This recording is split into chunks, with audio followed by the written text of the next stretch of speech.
Mummy ए mummy, अगं ताईड आले वय. जावई बाप्पू कुठे? अगं तुझे लाडके जावई बाप्पू आलेत, पण खाली पार्किंग तरी आहे का? ते गाडीच पार्किंग करत बसलेत. ए मम्मी, हे असले काय पडदे लावलेत? ते मी आणले होते ना, ते पडदे लाव. हे काय बरे दिसतात का पडदे? तवा आधीच पाहुणे रावळ्यांच्यात कशाला असलं गाय लावी ती बदल. हे काय मम्मी, तू फ्रीज मध्ये साध्या थंड पाण्याच्या बॉटल सुद्धा भरून ठेवल्या नाही का?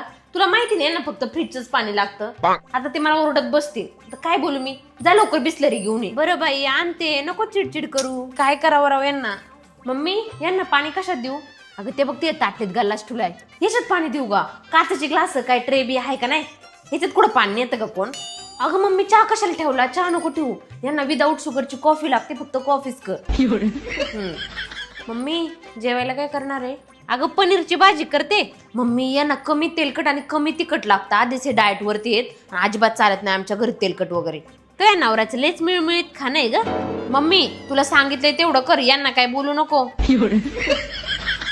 मम्मी इथं सारखीच लाईट जाते का? आमच्या इथं बघ 24 तास लाईट असते, कधीच लाईट जात नाही. आता एकच काय राहते काय माहिती. मम्मी किती धूळ आहे इथं, आणि हे काय इथं सगळा पसारा घालून ठेवलाय का? अगं मी बघ माझं घर कसं काच सारखं ठेवते, तुला तर काय आवरूनच ठेवता येत नाही बघ. तायडे तुला इथं नसन जमत ना, तर सासरच्या काचतच जाऊन राहा, पण इथं मला तुझ्या सासरचं भूषण नको सांगू. मम्मी तू असं बोलणार आहे का मला? जाऊ दे, मी चालले माझ्या सासरी मग.